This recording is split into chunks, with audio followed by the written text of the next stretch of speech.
23 अक्टूबर 2022 को शहीद अरशद शरीफ को शहीद किया गया था कीनिया में। आज तीसरी बरसी है और मुझे ये वक्त इसलिए भी याद रहता है कि मैं रात को लाहौर में था अपने घर में। मेरी पहली मरतबा शहीद अरशद शरीफ की वालदा से उस दिन बात हुई थी और उन्होंने मुझे पूछा कि ये ख़बर जो चल रही है ये ठीक है। तो मैं कैसे तस्दीक करता एक वालदा के सामने, वो बड़ा मुश्किल वक्त था। फिर उन्होंने कहा कि तुम इधर आ जाओ। कहाँ पे हो? मैं घर में था लाहौर में। मैं वहाँ से फिर इस्लामाबाद गया अरशद भाई के घर। फिर जो कुछ हमने अगले चंद दिनों में देखा या बर्दाश्त किया वो बहुत तकलीफ़ दे था।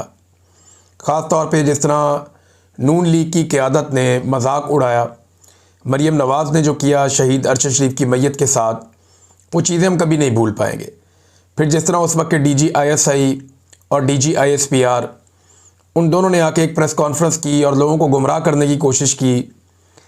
फिर जिस तरह उस वक्त के मीडिया को दबाव डालकर ये कहलवाया गया कि ये एक हादसा था जो कीनिया में हो गया। फिर कभी कोई कहानी कभी कोई कहानी, लेकिन हक़ाइक़ पता चले तो वो वही निकले कि जनाब अरशद शरीफ साहब को वहाँ पे कत्ल किया गया और वो हादसा नहीं था, वो बाकायदा मनसूबाबंदी के तहत कत्ल किया गया। तो कीनिया में तो मिल गया कुछ हद तक इंसाफ शहीद अरशद शरीफ की फ़ैमिली को, लेकिन पाकिस्तान में आज तक इंसाफ नहीं हुआ। आज तक FIR ही दर्ज नहीं हुई जो उनकी वालदा ने दरख्वास्त दी। शहीद अरशद शरीफ की वालदा की एक दरख्वास्त है जो मुबशर ज़ैदी साहब ने और बहुत सारे हमारे दोस्तों ने ट्वीट कर रखी है। वो दरख्वास्त आज भी मौजूद है सोशल मीडिया पे, जिसमें उन फ़ौजी अफसरान के नाम हैं जिनके बारे में अरशद शरीफ ने और उनकी फ़ैमिली ने बताया था कि इनसे उनकी जान को ख़तरा है। तो वो FIR आज तक दर्ज नहीं हुई। एक सो मोटो नोटिस हुआ था जिसमें मैंने ही वो कंपेन चलाई थी, पाकिस्तानियों से दरख्वास्त की थी कि चीफ़ जस्टिस को लेटर लिखो सब मिलकर। इमरान खान साहब से भी रिक्वेस्ट की थी, उन्होंने भी लेटर लिखा था, मुझे आज भी याद है। मैं ख़ुद गया था उनसे लिखवाने के लिए। तो इतने लेटर लिखे पाकिस्तान ने कि सुप्रीम कोर्ट ऑफ पाकिस्तान का जो डाक का सिस्टम है वो चौक हो गया था। फिर सुप्रीम कोर्ट को नोटिस लेना पड़ा सो मोटो, लेकिन बदकिस्मती से 26वीं आईनी तरमीम पास हो गई और सो मोटो का इख्तियार भी सुप्रीम कोर्ट का ख़त्म हो गया और वो जो एक केस चल रहा था वो भी नहीं रहा। लेकिन इस केस के बारे में मैं एक बात बताता हूँ कि जो लोग अरशद शरीफ की शहादत के ज़िम्मेदार हैं वो बहुत डरे हुए हैं, बहुत घबराए हुए हैं। यानी मैं ज़ाती तौर पे ये जानता हूँ कि उन्हें सबसे ज़्यादा जिन चीज़ों की फ़िक्र है उनमें से एक शहीद अरशद शरीफ का कत्ल भी है, क्योंकि इसके बहुत सारे गवाह पाकिस्तान में मौजूद हैं और वक्त आने पर ये सारी चीज़ें आपको नज़र आएंगी। मुझ पर, साबिर शाकिर भाई पर, समी इब्राहिम साहब पर, दीगर सहाफ़ियों पर और अरशद शरीफ पर मुकदमात एक साथ हुए थे और हमारे मुद्दई भी मिलते जुलते ही थे। वो मुद्दई सारे पाकिस्तान में ही हैं, कहीं भागे नहीं हैं। उन मुद्दईयों से हमने बात की है, वक्त बदलेगा वो बयानात देंगे, वो बताएंगे उन्हें किसने मजबूर किया था हमारे ऊपर मुकदमा दर्ज करने के लिए। वो पुलिस वाले भी सारे वहीं पे मौजूद हैं। ये लोग जब अपनी कुर्सियों से उतरेंगे ना तो ये भागेंगे पाकिस्तान से, क्योंकि इनके पास पाकिस्तान में रुकने की जगह नहीं बचेगी और पाकिस्तानी इनको छोड़ेंगे नहीं। और पाकिस्तान का पूरा मीडिया अरशद शरीफ के केस में मुद्दई बनेगा, ये मैं जानता हूँ। अभी तो मीडिया डरा हुआ है, कोई लोग बात करते हैं, कोई नहीं करते, कोई लोग गोल मोल बात करते हैं, कोई लोग बात को छुपाते हैं। बहुत कम शहीद अरशद शरीफ के ऐसे दोस्त हैं जो बात कर पाते हैं, बहुत सारे नहीं कर पाते। लेकिन मैं ये जानता हूँ कि लोग बात करेंगे। जब वक्त आएगा तो सारे खुलकर निकलेंगे और बाहर आकर बात करेंगे। बस इस इशू को ज़िंदा रखने की ज़रूरत है। ये सारे किरदार एक दिन कटहरे में आएंगे। अरशद शरीफ की वालदा की दरख्वास्त के मुताबिक FIR भी होगी और फिर ये लोग इंसाफ के कटहरे में आने के बाद सज़ा भी पाएंगे, यहाँ भी पाएंगे, अगली दुनिया में भी पाएंगे। इन्होंने बहुत जुल्म किया, बहुत जुल्म किया इन्होंने। नाज़रीन, इमरान खान साहब ने कहा था कुछ अर्सा पहले कि उनको बार बार पेशकश की जाती है।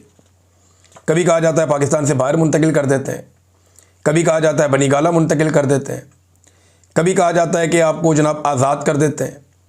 यानी बार बार इमरान खान साहब को डील ऑफ़र की जाती है और इमरान खान साहब इनकार कर देते हैं। आज से कुछ अर्सा पहले मोहसिन नकवी ने इमरान खान साहब को मुखातिब करते हुए ये ट्वीट किया था कि इमरान खान साहब बताएं आपको किसने डील ऑफ़र की है। कोई आपको डील ऑफ़र नहीं की और बड़ी बड़ी बातें कर गया मोहसिन नकवी उसी एक ट्वीट के अंदर।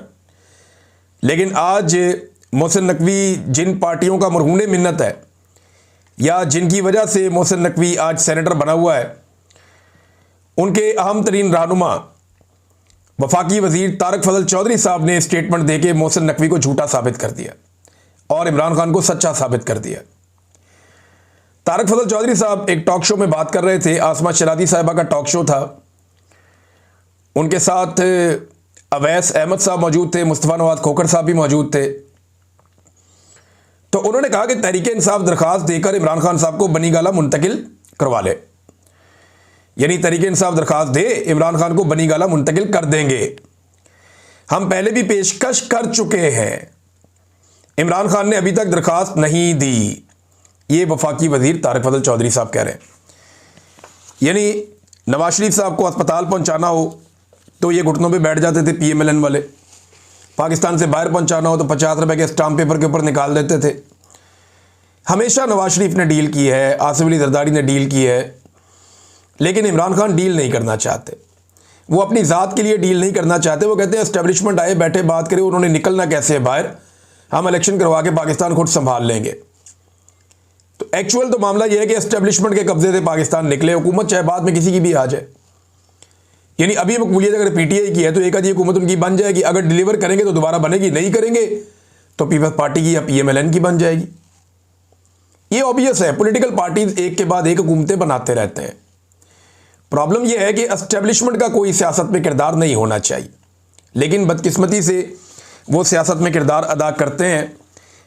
अब एक मरतबा फिर जो है वो साबित हो गया कि इमरान खान साहब ने जो कहा कि उनको बार बार पेशकश की जाती है, वो इमरान खान साहब की बात दुरुस्त थी। मोहसिन नकवी साहब ने गलत बयानी से काम लिया था।